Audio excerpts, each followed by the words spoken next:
Good afternoon. Joining us on the line now is Daryl Easlea. He's written various books on musical artists and bands, including Without Frontiers, The Life and Music of Peter Gabriel. His latest book is Whatever Happened to Slade, detailing the story of the band alongside the personal histories of the four band members. Welcome to the show, Daryl.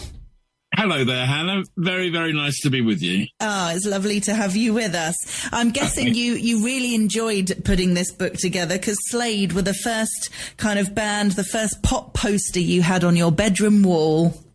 They were a very long time ago. It was a great treat to put it together. I think whenever you're going to write a book of sort of such scale, I mean, it's 400 plus pages, you've got to, if not fall in love with your subject, certainly have a great degree of empathy because you spend a long time sort of deep in there with them, if you like. So, yes, it was a treat. And the excitement that I felt as a kid when you heard those records, as I'm sure lots of your listeners would have done as well, is still there now. If you put a Slade record on, it sort of, the mood changes. It's very exciting, electric. Yeah. And how did they stand out, do you think, from other bands at the time? Because it did seem they were so unique. Well, I mean, I think firstly and foremostly, they were, entirely professional, very, very good musicians. Noddy Holder and Jim Lee were very, very good songwriters. In Chaz Chandler, they had an exceptional manager he'd been in the Animals in the 60s. So he'd been number one in America with House of the Rising Sun and sort of seen some mania, if you like. And then he went to manage Jimi Hendrix afterwards. So he really had got the chops, if you like. And then you've got all that, the basis, and then they looked quite spectacular. They looked very different to what else was around. And of course, this is a time with Bowie becoming Ziggy.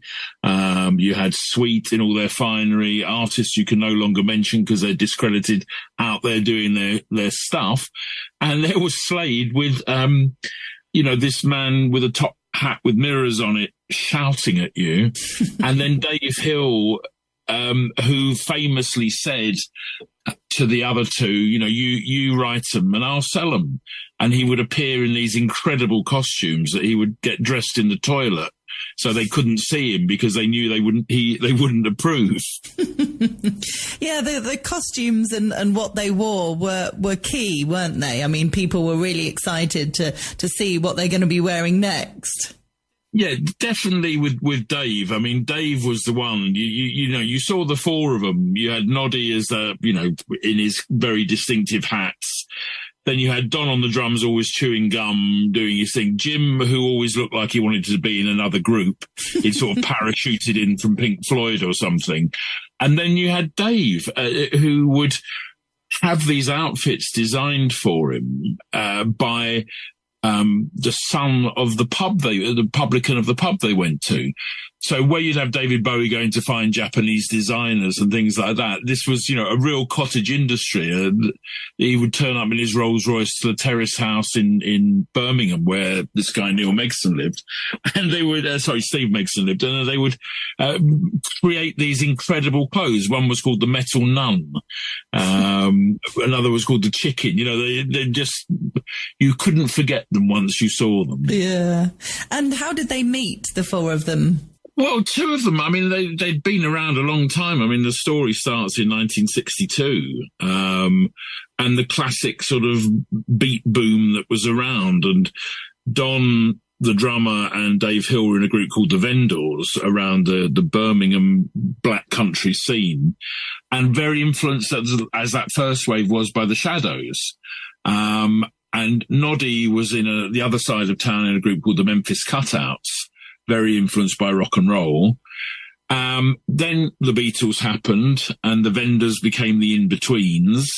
And by 1966, Dave had this idea. He wanted to have a group which didn't have You used to have a lead guitar and a rhythm guitar. He wanted everyone who could play sort of lead guitars and interchangeable, which became quite a staple of heavy metal. But this was, quite ahead of its time. And they all sort of merged in 1966 and auditioned this bass player, Jim, who was only 15 at the time and had come from the Staffordshire Youth Orchestra. So he had no experience. The others had been to Hamburg and done the sort of standard things that bands had done at that area, in that era. But he hadn't. And I think it was his sort of outsiderdom, if you like, which I think he sort of retained throughout their career in some respects, just gave them that bit of difference. And he had incredible musicality, which really spurred them all on. Yeah. And would you say 1973 was their year? That's when they had the 2 number ones, wasn't it? Oh, yeah. I mean, the 3 number ones, actually. Come On, Feel the Noise in early in the year. Then Squeeze Me, Please Me, the one no one really remembers, in the middle. And then, of course, the Christmas one, Merry Christmas, Everybody, at the end of the year.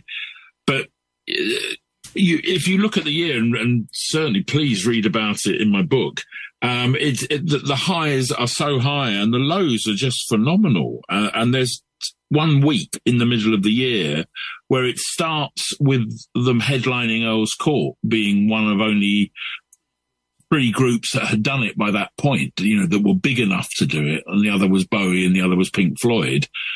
And then that was the Sunday. By the Tuesday, Wednesday, old Don had got into an accident where he wrote off his Bentley, tragically killed his young girlfriend, and was on life support.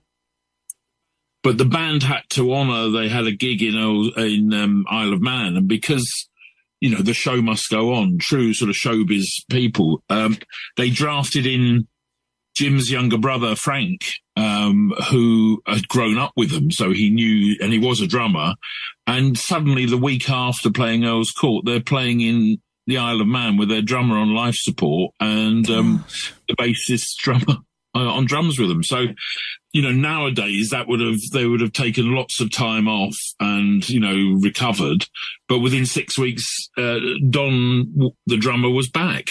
So, and then they had the Merry Christmas Everybody hit at the end of that year. So it's, the speed of life was amazing at that time. Yeah. And that song, Merry Christmas Everybody, is constantly voted as people's favourite Christmas song, isn't it? I mean, that line of Noddy Holder, it's Christmas! Everybody knows that, don't they? Oh, of course they do. And I mean, it's had a few challenges in the years with Mariah Carey now's out there and the Pogues came after. But I think, for the great thing with that song, and there's a very there's a great website that says Slade for life and not for Christmas and things like that, which is absolutely true. There are many other songs, but groups from that era aren't as loved and remembered as Slade because of their Christmas hit. And I've been doing some talks recently to promote the book, and it's only early October, mid-October, but you're putting it on at the end, and you can see everyone's face just change, and they're so excited to hear it again. I wonder. Sorry, go on. Well, no, I was just going to say, and the key to it is Noddy's lyric, which is just so. Everybody can relate to it, whether you're, a king or wherever. I think it's that thing, to me, it will always be sort of 20-1 on Christmas Day, that record, waiting for the family to arrive. Are you sure there's room to spare inside? All of that. You think of all that hustle and bustle that goes on.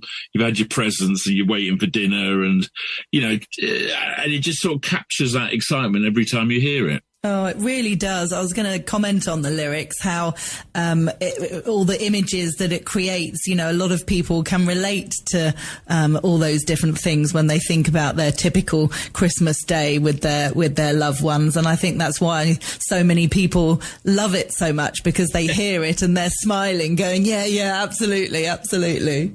Yeah, you can't help but just have a lovely time hearing it. And it's there, and I think it comes from that era when, those of us who are old enough to have been children at that time, Christmas this isn't a veil, of nostalgia, but it is in a way. But you had, one present, one really big present for Christmas that would have to last you to your birthday, and then you'd have another present then, and it was so exciting. The build up was there. And I think also it's very clever how he sort of refers to other Christmas songs in it. Does he ride a red nose? Does he have a red-nosed reindeer? Did you see your mummy kissing Santa Claus and things like that? These are all sort of, well-known things that are put in there that, again, create this sort of warmth, if you like. Definitely. And I wonder how many young Slade fans who weren't around at the time have kind of come across their music because of that song, because of loving the Christmas song and thinking, who is Slade? Who are these guys? What else have they done? And then discovered some of their other hits. Well, you would hope so. I mean, what's been fascinating for me is doing the talks I've done so far, with the book being out for review, and there's a very, very good 20-year-old writer who didn't know Slade at all apart from the Christmas record, had no idea of the catalogue, and of course has heard it and has fallen in love with it. And then there was other, because Slade, for sort of slightly older people, weren't cool. You had the sort of Bowie thing going on and the Bolan thing going on that then became Roxy, which then became New Romantic. And Slade were a bit sort of sniffed at, I think, by the sort of, hierarchy, if you like. And a few of those people have been and heard the songs and just go, good Lord, I've got to go back and listen to all of this. They're so well written. So in a way, for a lot of people, they're this great undiscovered group with this huge history right there in the middle of all the other things they were listening to. And at the time, were older people kind of looking at them as being a bit loud, a bit loud and out there and kind of keep quiet type thing? Well, I mean, they certainly were loud. Every single person you speak to who saw them, they were one of the sort of pioneers of really, really cranking up the volume. But, there's tremendous subtlety as well. If you listen to some of the album tracks, if you listen to that track, How Does It Feel? It's probably, one of the best songs ever written, let alone it being by Slade or whatever. It's the Jim Lee's music, Noddy's words. A great writer called Rob Chapman said, if Merry Christmas Everybody is one day of the year, how every person feels at Christmas, then How Does It Feel is how they feel the other 364 days of the year.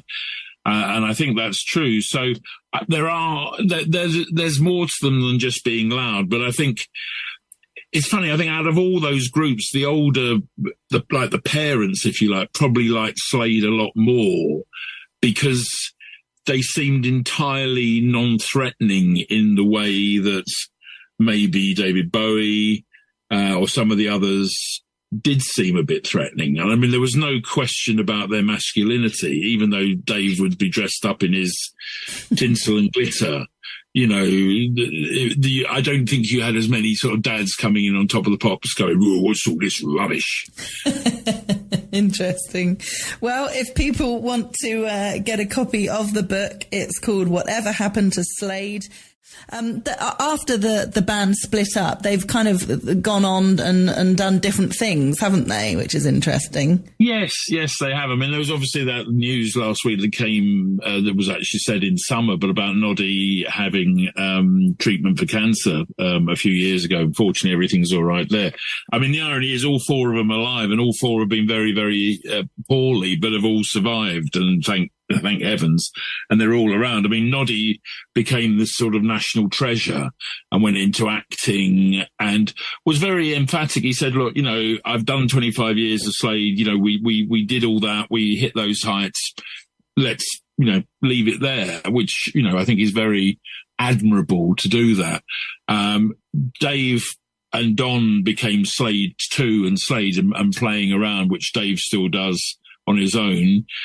Don is, they've written their books. Don is with various bands. He's with a band called The Occasional Flames, who are launching their new album, I think in London this coming Sunday, if you're around. He's in the Don Powell band as well.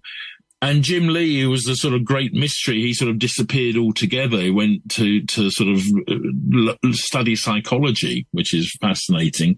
You know, he's reappeared as well and has been topping the Heritage chart.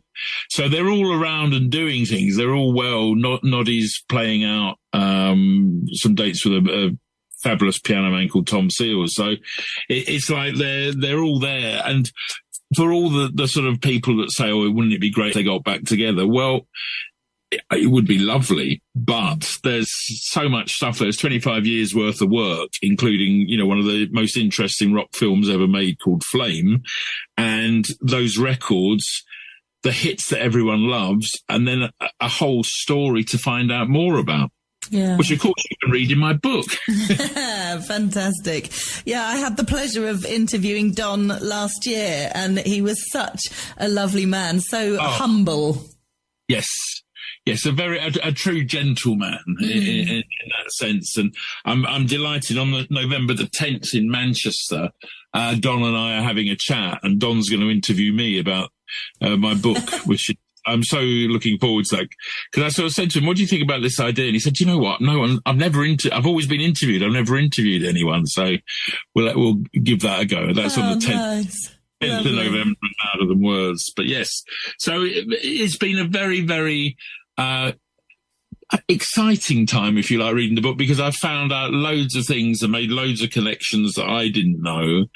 And the joy of talking to people who know, a lot about music, but still having stories that they didn't know being put to them has been very rewarding. And the best thing is people are listening to the music a little more than it just being on in the background. Yeah, fantastic. Well, it's been lovely to chat with you, Daryl Easlea. Thank you for joining us. Oh, lovely. Thank you very much for your time, and have a lovely rest of the day. You too. Bye.